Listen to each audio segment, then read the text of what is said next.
రాజ్యాంగ విరుద్ధమైన 1950 నాటి రాష్ట్రపతి ఆర్డర్ని వెంటనే రద్దు చేసేంత వరకు ఈ పోరాటాన్ని దళిత క్రైస్తవ సమాజం దేశంలో ముందుకు నడిపించాల్సిన బాధ్యత ఉన్నదని, ఆ పోరాటంలో దళిత వర్గాల బిడ్డలుగా ఖచ్చితంగా మేము ప్రధాన పాత్ర పోషిస్తామని మేము స్పష్టం చేస్తున్నాం. రాజ్యాంగం మానవతా ధర్మాన్ని ప్రదర్శించింది. ఈ దేశ పౌరులు ఎవరికైనా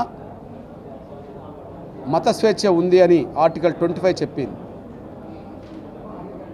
ఈ దేశంలో రాజ్యాంగపరంగా ఎవరి మీద వివక్షత ప్రదర్శించరాదని, అది కులం పేరుతో కానీ, మతం పేరుతో కానీ, జెండర్ పేరుతో కానీ ఎవరి పట్ల వివక్షత ప్రదర్శించరాదని చెప్పి రాజ్యాంగంలో ఆర్టికల్ 14, 15, 16 చెప్పేసింది. ఈ రాజ్యాంగం మానవతా ధర్మాన్ని ప్రబోధిస్తే రాజ్యాంగం నాడు అమల్లో వచ్చినాడు లేని ఈ రాష్ట్రపతి ఆర్డర్ 1950 ఆర్డర్ అది దళితులకు మాత్రమే మత స్వేచ్ఛ లేదని చెప్పి మనుధర్మాన్ని ప్రదర్శించినట్టయింది. అంబేద్కర్ రాసిన రాజ్యాంగం మానవతా ధర్మంతో ముడిపడి ఉన్నది. కానీ 1950 ఆర్డర్ మాత్రం అది మనుధర్మాన్ని అమలు చేసినట్టుగా కనిపిస్తున్నది. ఈ దేశ పౌరులంటే SC, ST, BC, minority, OC అన్ని వర్గాల ప్రజలు కలిస్తేనే భారతదేశం. మరి ఏ వర్గానికి లేని ఈ ఆంక్షలు, ఏ కులానికి లేని ఈ ఆంక్షలు, ఎస్సీలకు, బీసీలకు, ఓసీలకు లేని ఈ ఆంక్షలు కేవలం దళితులకు మాత్రమే మతం మార్చుకునే స్వేచ్ఛ లేదు. అదే సమయంలో మతం మార్చుకుంటే సామాజిక ముద్ర రద్దవుతుందని చెప్పి ఆర్డర్ పేర్కొనడం అంటే ఓసీలు మతం మార్చుకున్నా ఓసీల సామాజిక ముద్ర అలా ఉంటుంది, బీసీలు మతం మార్చుకున్నా బీసీల సామాజిక ముద్ర బీసీలుగా ఉంటుంది, ఎస్టీలు మతం మార్చుకున్నా ఎస్టీల సామాజిక ముద్ర అలా ఉంటుంది. అలా ఉండడం వల్ల వచ్చే ప్రయోజనాలు, రిజర్వేషన్లు వాళ్ళకు అందుబాటులోకి వస్తాయి. కానీ దళితులు మతం మార్చుకుంటే మాత్రం, అది క్రైస్తవ మతంలో పోతే మాత్రం దళిత ముద్ర ఉండదు, ఎస్సీ ముద్ర ఉండదు అని చెప్పి ఎస్సీ హోదానే, ఎస్సీ ముద్రనే రద్దు చేయడం అంటే కేవలం దళితులకు మాత్రమే మతం మార్చుకునే స్వేచ్ఛను ఆర్డర్ రద్దు చేసింది. అది మన ధర్మంతో ఉన్నదని కూడా స్పష్టమవుతుంది. వెనకట మన ధర్మంలో ఉన్నది. అది పొరపాటైనా మంచైనా, అది పొరపాటైనా మంచైనా ఒక ఉన్నత వర్గాల వాళ్ళు చేస్తే వాళ్ళ గొప్ప బహుమానం. అదే మంచి ఒక దళితులు, బలహీన వర్గాలు చేస్తే అలాంటి స్థాయిలో గౌరవం ఉండదు. ఒక నేరమే ఉన్నత వర్గాలు చేస్తే మనుధర్మంలో వాళ్ళకి శిక్షలు తక్కువ ఉంటాయి. కానీ అదే నేరం దళిత వర్గాలు చేస్తే మాత్రం వాళ్ళకి శిక్షలు ఎక్కువ ఉంటాయి. ఇప్పుడు దళితులు మతం మార్చుకుంటే నేరం అవుతే, దళితులు క్రైస్తవ మతంలో పోతేనే నేరం అవుతే, ఆ నేరానికి పడ్డ శిక్ష మా దళిత హోదా రద్దు కావడం, మా ఎస్సీ హోదా రద్దు కావడం, మా రిజర్వేషన్ రద్దు కావడం ఇక్కడ చూస్తున్నాం. కానీ అదే నేరం అని భావించుకుంటే, అది అగ్రకులాలు అదే నేరం చేస్తే వాళ్ళకు రిజర్వేషన్లు ఉంటాయి, వాళ్ళకు సామాజిక హోదా ఉంటుంది, వాళ్ళకు రాయితీలు ఉంటాయి. అంటే దళితులకు మాత్రమే ఈ ఆంక్షలు ఉన్నాయే తప్ప ఎవరికి ఆంక్షలు లేవు అని అంటే మనుధర్మమే ఇప్పటికీ అమలు జరుగుతుంది, కానీ రాజ్యాంగం సంపూర్ణంగా అమలు జరుగుతలేదు అనడానికి ఇది సాక్ష్యం అనేసి కూడా రుజువు అవుతుంది. ఇట్లాంటి పరిస్థితుల్లో ఖచ్చితంగా రాజ్యాంగానికి విరుద్ధమైన ఈ ఆర్డర్ను ఉపసంహరించుకునేంతవరకు లేదా ఆర్డర్ను సవరించుకునేంతవరకు, ఆర్డర్ మొత్తం ఉపసంహరించుకుంటారో ఆర్డర్ను సవరించుకుంటారో తేల్చాలి. ఎందుకు ఆర్డర్ ఉపసంహరించుకోమంటున్నాం? అది రాజ్యాంగానికి విరుద్ధం కనుక. ఎందుకు సవరించుకోమంటున్నాం?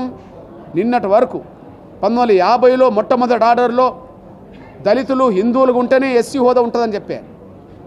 అప్పుడు సిక్కులు కానీ, బౌద్ధులు కానీ అప్పుడు ఎస్సీ హోదా లేదు. కానీ 56 వచ్చేటప్పటికి సిక్కుల్లో ఉండబడే దళితులకు కూడా ఎస్సీ హోదా వర్తించింది. 90కి వచ్చేటప్పటికి బుద్ధులకు సంబంధించిన దళితులకు కూడా ఎస్సీ హోదా వచ్చేసింది. అంటే ఆర్డర్ను సవరించుకోవడం వల్ల ఎస్సీ హోదా విస్తరించడం జరిగింది. అట్లా సవరించుకోవడం ద్వారా అది దళిత క్రైస్తవులకు దళిత ముస్లింలకు కూడా రేపు సవరించుకుంటే అందరినీ సమానంగా చూసినట్టు అవుతుంది. అందరినీ సమానంగా చూడడానికి సవరించుకుంటారో లేదా ఆర్టికల్ 25 ప్రకారంగా అందరికీ స్వేచ్ఛ ఉన్నదని చెప్పి ఆర్డర్ను రద్దు చేసుకుంటారో ఏదో ఒకటి జరిగేంతవరకు మాత్రం నా దళిత క్రైస్తవ సమాజంతో కలిసి ముందుకెళ్లాల్సిన బాధ్యత మా మీద నెట్టబడ్డది. మా దళితుల అస్తిత్వం ఆత్మగౌరవం ఏ రూపంగా ప్రమాదంలో పడ్డా, అది దళిత క్రైస్తవుల రూపంగా ప్రమాదంలో పడ్డా, అది దళిత హిందువుల రూపంగా ప్రమాదంలో పడ్డా, దళిత సిక్కుల రూపంగా ప్రమాదంలో పడ్డా, దళిత బౌద్ధుల రూపంగా ప్రమాదంలో పడ్డా, దళితులు ఏ రూపంగా ప్రమాదంలో పడ్డా ఖచ్చితంగా ఆ ప్రమాదం నుంచి బయటపడేయడానికి మాత్రం నా దళిత వర్గాలకు మతంతో సంబంధం లేకుండా అండగా నిలబడి వాళ్ళ భవిష్యత్తు కోసం ఉద్యమించడంలో మా పాత్ర మేము పోషిస్తాం. ఈ విషయంలో నా దళిత క్రైస్తవ సోదరిమణులకు నేను విజ్ఞప్తి చేస్తున్నా. డాక్టర్ బాబాసాహెబ్ అంబేద్కర్ పోరాటం చేయడం వల్లనే మన దళితులకు హక్కులు వచ్చినాయి. అదే సమయంలో అమెరికాలో నల్లజాతి ప్రజల పక్షాన పోరాటం చేస్తేనే మార్టిన్ లూథర్ కింగ్ పోరాటం చేస్తేనే అక్కడ వాళ్ళకు హక్కులు వచ్చినాయి. అదే సమయం దక్షిణాఫ్రికాలో ఉండబడే నల్లజాతి ప్రజల పక్షాన నెల్సన్ మండేలా గారు పోరాటం చేస్తేనే హక్కులు వచ్చినాయి. ఇక్కడ మన హక్కుల కోసం మనం పోరాటం చేయాల్సిన అవసరం ఉన్నది. కాబట్టి మనం బైబిల్ను నమ్ముకుంటే క్రియలేని విశ్వాసం మృతపాయమని ఉన్నది. కాబట్టి విశ్వాసం నిండుగా మనకు ఉన్నది, కానీ మనకు జరిగిన అన్యాయాన్ని ఎదుర్కోవడానికి క్రియలో ముందుకు రాలేకపోయాం. దాన్ని ఇప్పటికైనా సరి చేసుకోవాల్సిన బాధ్యత ఉన్నదని కూడా గుర్తు చేస్తున్నా. దానిలో భాగంగానే ఒక దళిత వర్గాల బిడ్డలుగా నా దళిత క్రైస్తవుల హక్కులను కాపాడుకునే దిశగా, ఆర్డర్ రద్దు చేసే దిశగా లేదా ఆర్డర్ను సవరించే దిశగా తెలుగు నేల మీద నా దళిత క్రైస్తవులతో పాటు ఈ దేశంలో ఉండబడే దళిత క్రైస్తవులందరితో కలిసి పనిచేయాల్సిన బాధ్యత మా మీద నెట్టబడ్డది. ఖచ్చితంగా అందులో కలిసి పనిచేస్తాం.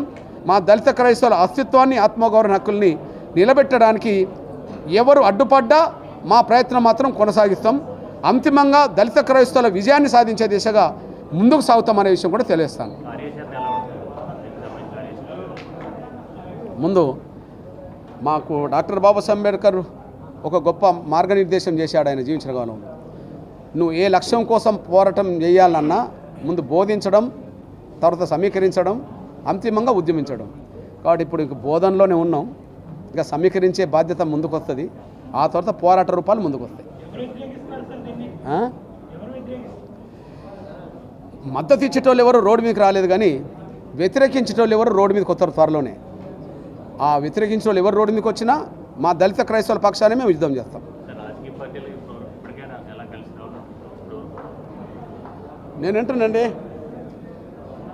ఎన్నికలు వచ్చినప్పుడు, ఓట్ల కోసం వచ్చినప్పుడు మమ్మల్ని తృప్తిపరిచే మాటలు, తీర్మానాలు, మేనిఫెస్టోలు పెట్టడం కంటే ఇప్పుడు ఈ సమయంలో మీరు మాట్లాడిన మాటలు ఒకసారి నెమరేసుకోండి. మీరు చేసిన తీర్మానాలకు ఒకసారి విలువనివ్వండి. మీరు మాట్లాడిన మాటలకు ఒకసారి నెమరేసుకోండి. మీరు చేసిన అసెంబ్లీ తీర్మానాలకు విలువనివ్వండి. అదే సమయంలో మీ మేనిఫెస్టోలను మీరు గుర్తుంచుకోండి. మీరు దళిత క్రైస్తవులకు అండగా కలిసి రండి అని చెప్పి అధికార ప్రతిపక్ష పార్టీలందరికీ విజ్ఞప్తి చేస్తున్నాం.